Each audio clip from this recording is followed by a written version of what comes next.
Imagine walking through your day completely unbothered. Someone cuts you off in traffic. You smile. Your partner says something passive-aggressive. You feel curiosity, not rage. A coworker takes credit for your idea. You observe it without attachment. This isn't about becoming a pushover or suppressing your emotions.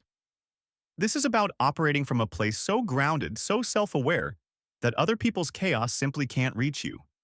That version of you exists, and they're closer than you think. Because you're watching this right now for a reason. You're exhausted from being hijacked by your own emotions. You're tired of feeling like other people control your inner peace, like their words, their actions, their mere existence has the power to ruin your entire day. You know that feeling, don't you? When someone says something and it's like they reached inside your chest and flipped a switch. Suddenly you're hot. Your heart's racing. Your jaw clenches. And before you even know what's happening, you're either exploding at them or you're stuffing it down and letting it eat you alive from the inside. You've tried the techniques. Deep breathing, counting to 10, walking away, meditation apps, positive affirmations. And maybe they help for a moment, maybe they take the edge off, but they don't solve the real problem. Because here's what no one tells you, and this is so important. Anger isn't the problem, it's the messenger. And until you understand what message it's trying to deliver, you're going to keep getting triggered by the same people, the same situations, the same patterns, over and over again. So, here's what we're going to do in the next 10 minutes. I'm going to show you that irritation is never actually about the other person. It's about your unmet needs, your unhealed wounds, and your unexamined beliefs about yourself. I'm going to give you a framework that completely inverts how you see conflict. Instead of trying to control your anger, you're going to learn to decode it. Instead of demanding that others change, you're going to discover the freedom that comes from changing how you relate to them. This isn't anger management. This is emotional sovereignty, and it will change everything. So let me take you somewhere. I want you to picture two people sitting at the same red light. Same traffic jam, same delay, same exact circumstances. It's rush hour. They're both trying to get somewhere important. And the light just turned red, and there's construction ahead, and it's going to be at least 5 more minutes before they move an inch. The first person is gripping the steering wheel so hard their knuckles are white. Their jaw is clenched. They're cursing under their breath. They're honking even though there's nowhere for anyone to go. Their blood pressure is spiking. They're imagining confrontations with whoever caused this mess.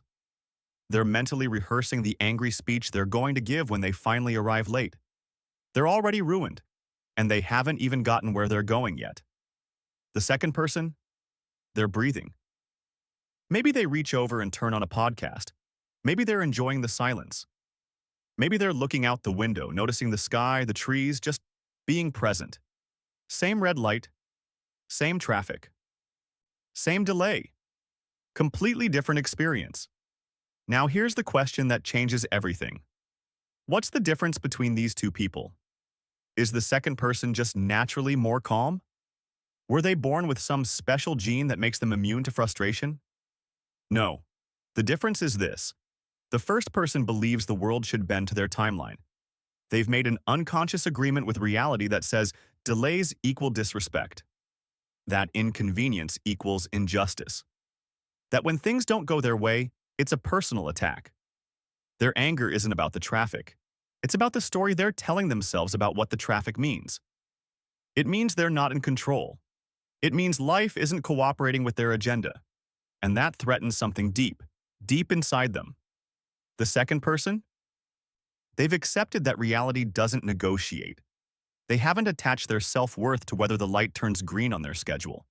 They haven't decided that their day is ruined because something outside their control happened. And this isn't passivity. This isn't weakness. This isn't just rolling over and accepting whatever life throws at you. This is power. Real power. The power to choose your internal state regardless of external conditions. And here's where this gets really profound. Every single irritation in your life is that red light. Your teenager who won't clean their room? That's a red light. Your boss who micromanages every little thing you do? Red light. The stranger at the restaurant who's talking too loud on their phone? Red light. Your mother-in-law who makes those comments? Red light. None of them are actually the problem. The problem is the unconscious rule you're carrying. The belief that says this shouldn't be happening. They should know better. I deserve better treatment than this. Life should be easier. People should be more considerate. And every time reality violates one of those unconscious rules, you experience it as a threat. Not a physical threat, but an emotional one. And your nervous system can't tell the difference. When someone disrespects you at work, your amygdala responds the exact same way it would if a bear walked into the room. It floods your system with cortisol, with adrenaline. Your heart rate spikes. Your prefrontal cortex, the part of your brain responsible for rational thinking, goes offline. And you're trying to have a calm, logical conversation while your body is literally preparing to fight for its life. That's why anger feels so overwhelming. That's why it feels like it takes over. Because it does. Your biology is hijacking your psychology, and you can't think your way out of a physiological response. You have to work with your body, not against it. But it goes even deeper than that. Let me show you something most people never see. There's a psychological principle that fundamentally changed my life, and it's called projection. And what it means is this: the traits you find most unbearable in other people are almost always the traits you've rejected in yourself. Read that again. The person who enrages you because they're always seeking attention? You've suppressed your own need to be seen. The coworker who irritates you with their laziness? You're terrified of your own desire to rest, to slow down, to not be productive every second of the day. The friend who bothers you with their emotional neediness? You've exiled the part of you that needs support, that wants to be taken care of, that's tired of always being strong. Carl Jung, one of the greatest psychologists who ever lived, said it perfectly. Everything that irritates us about others can lead us to an understanding of ourselves. But we don't want to see it, do we? It's so much easier to believe the problem is out there. That if everyone would just act right, be more considerate, meet our standards, show up the way we need them to, then we'd finally be at peace. Then we could finally relax. But peace doesn't come from controlling 8 billion people. Peace comes from integrating the parts of yourself you've banished. The parts you've decided are unacceptable, the parts you've had to hide in order to survive, to be loved, to fit in, to succeed. Let me give you a real example from my own work. Years ago, I was coaching a man, incredibly successful entrepreneur, respected in his field, built multiple businesses from the ground up. And he came to me because he was constantly enraged by what he called victims. Anyone who complained, anyone who talked about their struggles, anyone who seemed to want sympathy or understanding. He had zero tolerance. He would shut them down immediately, call them weak, dismiss them completely. And it was destroying his relationships. His employees were afraid of him. His wife was walking on eggshells. His kids didn't want to talk to him about anything real because they knew he'd just tell them to toughen up. And so, one day I looked at him and I asked him a simple question. I said, "What are you so afraid of?" And he looked at me like I was speaking another language. He said, "I'm not afraid of anything. I just hate weakness. I can't stand it when people refuse to take responsibility for their lives." But here's what we uncovered over the next several sessions. When he was young, he had been vulnerable. He had asked for help and been rejected. He had shown pain and been told to man up, to stop crying, to get over it. His father had been brutal with him. His mother had been emotionally absent.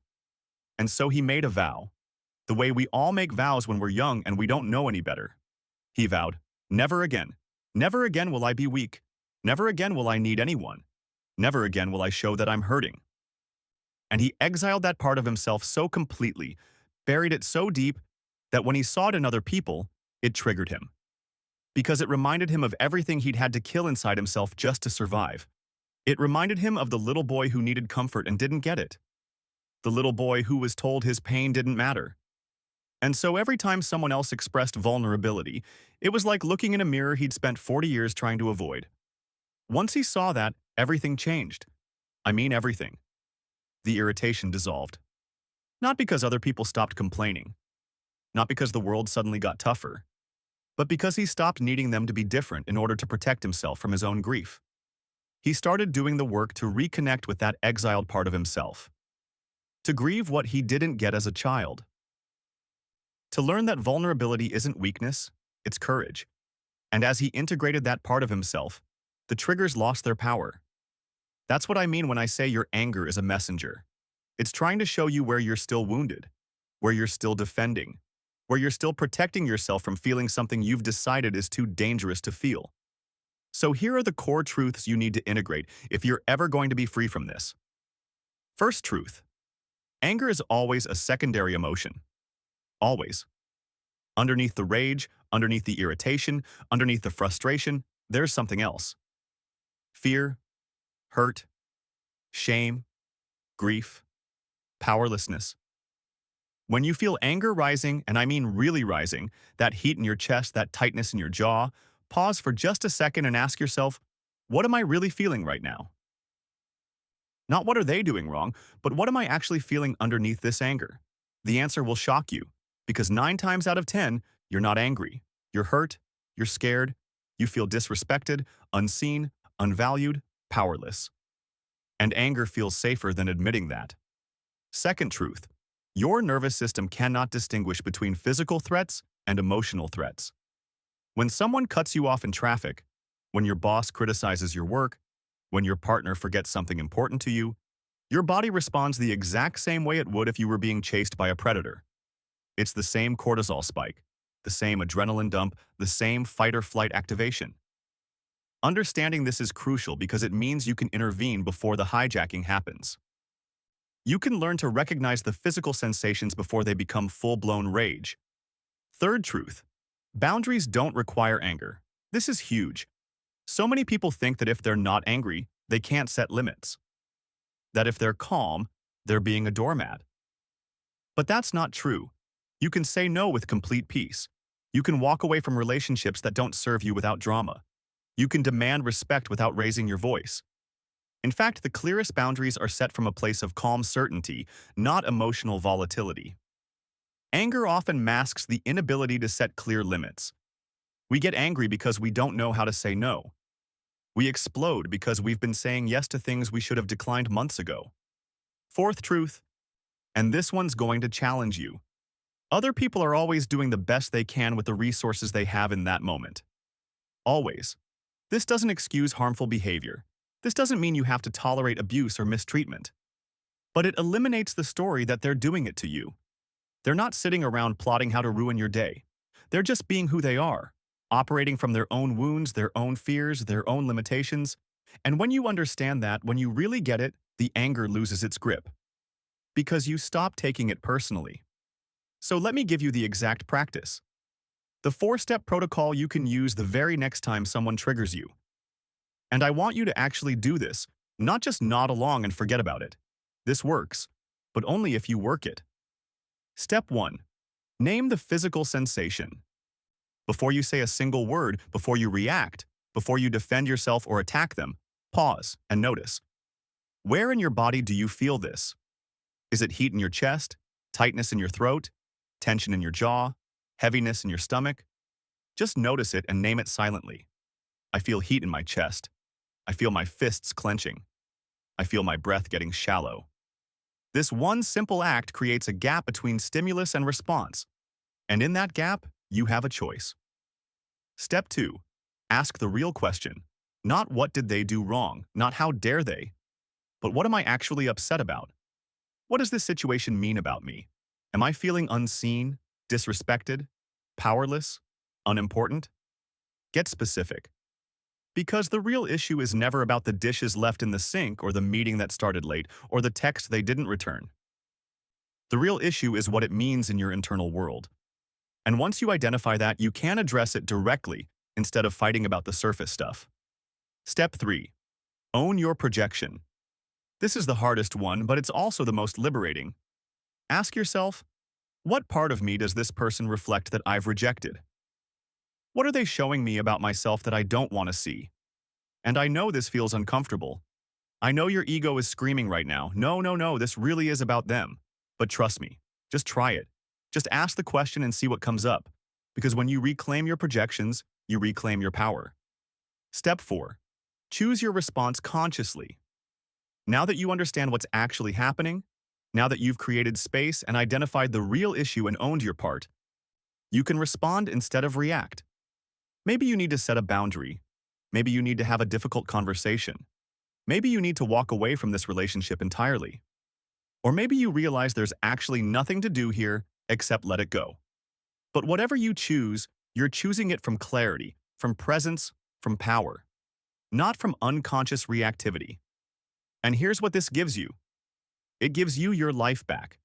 It gives you the ability to walk through the world without being at the mercy of everyone else's behavior. It gives you peace that isn't dependent on external conditions. It gives you relationships where you can be honest without being cruel, where you can set limits without drama, where you can love people without needing them to be perfect. If you've made it this far, something inside you is ready to stop being controlled by other people's behavior. You've been giving away your peace to strangers, to family members, to coworkers, to anyone who knows which buttons to push. But here's the truth. Those buttons only work because you installed them. You installed them because you've been carrying wounds you haven't healed, needs you haven't acknowledged, parts of yourself you haven't integrated. And every time someone pushes one of those buttons, they're not doing something to you. They're showing you where you still have work to do. But now you know. The anger isn't about them. It never was. It's about you. And that's not a burden, that's liberation. Because if it's about you, that means you have all the power to change it. You don't have to wait for the world to become more considerate. You don't have to wait for people to finally understand you. You don't have to wait for anything. You can do this work right now, today, and start experiencing a level of inner peace you didn't even know was possible. Here's your new truth, and I want you to say this with me out loud right now. I am not at the mercy of other people's behavior. I am the sovereign of my inner world, and no one gets to take my peace without my permission. Say it again. I am not at the mercy of other people's behavior. I am the sovereign of my inner world, and no one gets to take my peace without my permission.